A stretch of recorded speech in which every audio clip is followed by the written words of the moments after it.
Hola, soy Dani, a.k.a. Little Queerdo, y hoy voy a hablar sobre el lenguaje inclusivo. Diputades, chiques, todes, amigues, ellas. Son palabras que si usas las redes sociales o te mueves en determinados círculos seguramente estuviste escuchando últimamente y son parte de una propuesta de lenguaje, de un cambio en el lenguaje en la lengua española que se llama lenguaje inclusivo o la creación de un género neutro en español porque hasta este momento no existía. ¿Por qué surgió? ¿Por qué suponemos que existe el lenguaje inclusivo? Desde la gramática se argumenta que en español el masculino se usa no solo para determinar aquellas cosas que son de género masculino, sino también como género no marcado. Esto significa que cuando se nombra grupos, por ejemplo, no se está marcando el género, no se está marcando un masculino, sino que simplemente no se está marcando nada. Desde la gramática se argumenta también que eso es una coincidencia, es decir, el hecho de que para nombrar a un grupo de hombres o de cosas que son masculinas se use la letra O, por decirlo de alguna forma, y que para nombrar a un grupo mixto de cosas también se usa la letra O, pero diciendo que esto es no marcado y esto sí es marcado, es una casualidad. Quienes proponemos el uso del lenguaje inclusivo argumentamos que no creemos que sea una casualidad, o por lo menos yo no creo que sea una casualidad que a medida que el lenguaje se fue formando y evolucionando,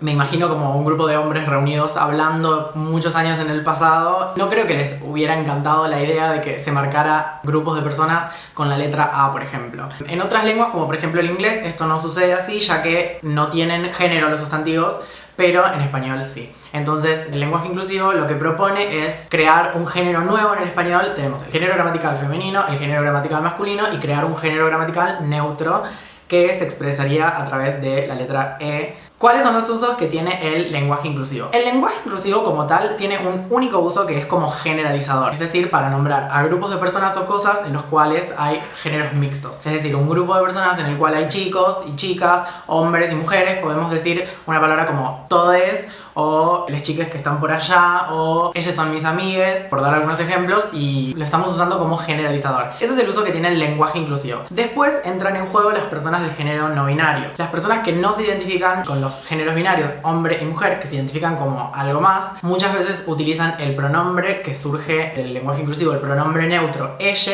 para referirse a sí mismas. En este caso, no estamos usando lenguaje inclusivo en el sentido de que no estamos incluyendo a nadie, simplemente estamos respetando los pronombres que alguien utiliza para referirse a sí mismo. Ahora voy a citar la definición de lenguaje que da la UNESCO. El lenguaje no es una creación arbitraria de la mente humana, sino un producto social e histórico que influye en nuestra percepción de la realidad. Al transmitir socialmente al ser humano las experiencias acumuladas de generaciones anteriores, el lenguaje condiciona nuestro pensamiento y determina nuestra visión del mundo. Si tenemos en cuenta esta definición, entendemos que si el lenguaje es un producto social, quienes tienen el poder dentro de la sociedad son quienes imponen su lenguaje. En el caso del español, existe una academia que tiene el poder de decisión sobre la lengua y son quienes imponen la norma en el lenguaje. Estoy hablando de la RAE, la Real Academia Española. Cuando se tienen discusiones o debates sobre la utilización del lenguaje inclusivo, suele argumentarse el hecho de que el lenguaje inclusivo no es correcto o no existe simplemente porque la RAE no lo recoge en sus diccionarios. Pero si tenemos en cuenta que el lenguaje es uso, la lengua es propia de los hablantes y de quienes las utilizan, no podemos argumentar que el lenguaje inclusivo no existe, porque efectivamente hay personas que lo usan, entonces está ahí afuera, existe. Lo mismo pasa con algunas palabras que incorporaron las personas de la RAE a sus diccionarios a medida del uso. Por ejemplo, la palabra toalla, que es sinónimo de toalla, siempre existió. Hubo grupos de gente que la usaban para referirse a la toalla. Estas personas entendían a lo que se estaban refiriendo cuando lo nombraban, pero sin embargo no fue hasta años después que un grupo de personas en la RAE se dieron cuenta de que esas personas estaban usando esa palabra y dijeron, bueno, deberíamos agregarla al diccionario. El lenguaje inclusivo es lo mismo, no es que no existe, simplemente la RAE no lo recoge en sus diccionarios y a fines prácticos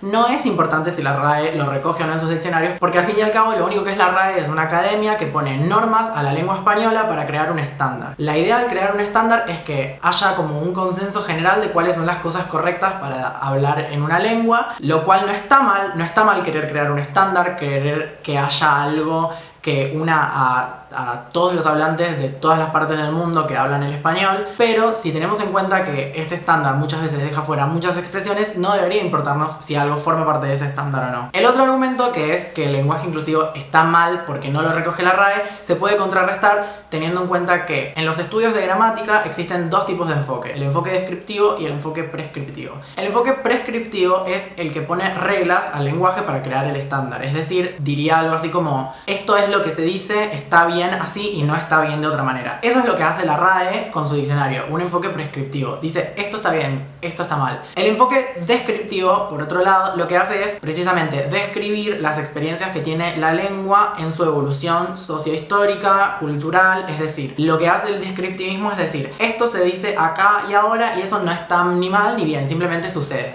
Entonces, si analizamos el lenguaje inclusivo desde un enfoque descriptivista, no está ni bien ni mal, simplemente está ahí, es parte de nuestro lenguaje y de nuestra cotidianidad. Además, no creo que sea un hecho menor o una casualidad el hecho de que la RAE es una institución que existe desde el año 1713 y que en sus bancas de académicas tuvo 483 personas en total desde que se creó, y la primera mujer en integrar una de estas bancas fue en el 1979, es decir, 260 años desde la creación de la academia, y desde 1979 hasta la actualidad solo hubo otras 10 académicas mujeres. Esto da como conclusión un 3% del total de sus miembros históricos. En la actualidad hay un total de 46 académicas en las bancas de la RAE, de las cuales solo 17% son mujeres. Entonces, para hablar sobre cuestiones de representación, no creo que sea una casualidad el hecho de que haya tantos hombres tomando decisiones sobre cómo funciona el lenguaje. Sobre este tema, Ignacio Bosque, que es un académico de la RAE, hizo una respuesta a la utilización del lenguaje inclusivo, que la puedo leer en otro video porque no la voy a leer acá,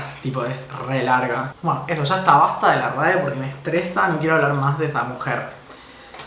Mujer. Entonces, a final de cuentas, no debería importarnos si la RAE acepta o no la utilización del lenguaje inclusivo, si lo termina por hacer dentro de un par de años, como hace con todas las palabras que se usan en la cotidianidad pero que no están en el diccionario, o no sucede eso, no debería importar a fines prácticos. Si hablamos sobre la historia del lenguaje inclusivo, en primer lugar existió el lenguaje inclusivo de primera generación, que es el que venía a nombrar a las mujeres además de los hombres. Esto se veía con la utilización del arroba o del desdoblamiento, todos y todas, por ejemplo. Luego surgió el lenguaje inclusivo de segunda generación, cuyo objetivo es neutralizar todas las expresiones de la lengua, nombrando así, además de hombres y mujeres, a las personas de género no binario, o directamente no marcando absolutamente nada. Esto se ve reflejado en la utilización de la X, pero que por cuestiones de que es impronunciable, derivó en la utilización de la E. Y así llegamos a todes, chiques, ellas. Para hablar sobre las implicancias gramaticales y de uso del lenguaje inclusivo y el neutro en español, me voy a basar en la guía del lenguaje inclusivo que hicieron desde Asamblea No Binaria Argentina.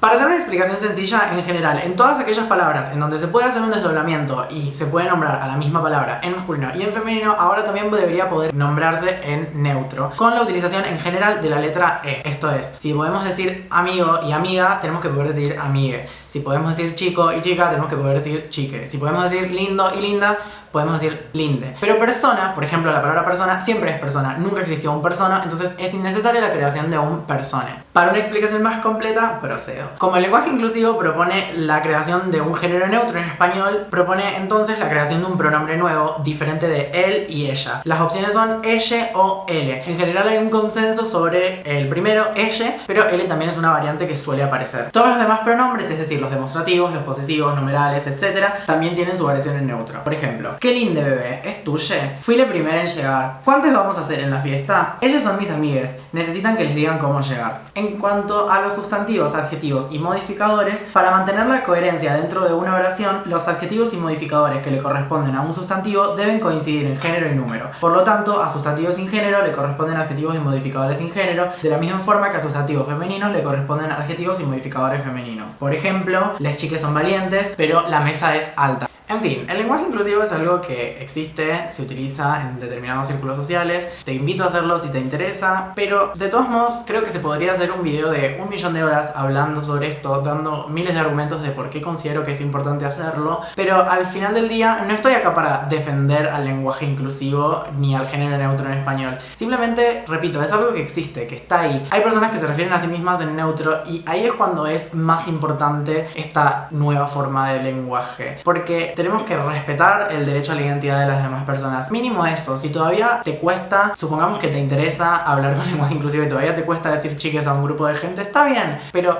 donde más importante es cuando las personas se nombran a sí mismas en neutro. Si no te interesa y te parece que es una idiotez, está bien también. Lo único es importante que dejes a las personas hablar como quieren, porque hay un montón de palabras que usamos todo el tiempo que no las recoge la RAE o que las recoge y les da otro significado diferente. Y al final del día la lengua es eso, es uso y comprensión entre los hablantes. En la descripción de este video voy a dejar el link a la guía de lenguaje inclusivo desarrollada por Asamblea No Binaria, así también como links a lecturas similares. Y también voy a dejar los links a mis perfiles en las redes sociales por si te interesa contactarse conmigo. Aparezco en todas ellas como Little Queer Dog. Mi idea es seguir haciendo videos de este estilo, de este tipo de temáticas, de problemáticas sociales. Y también hacer otro tipo de videos de otras cosas no tan serias quizás. En los comentarios pueden dejar su opinión sobre este tema y sobre qué cosas les interesaría que hablara. Y se pueden suscribir si les interesa ver cuando suba una cosa nueva.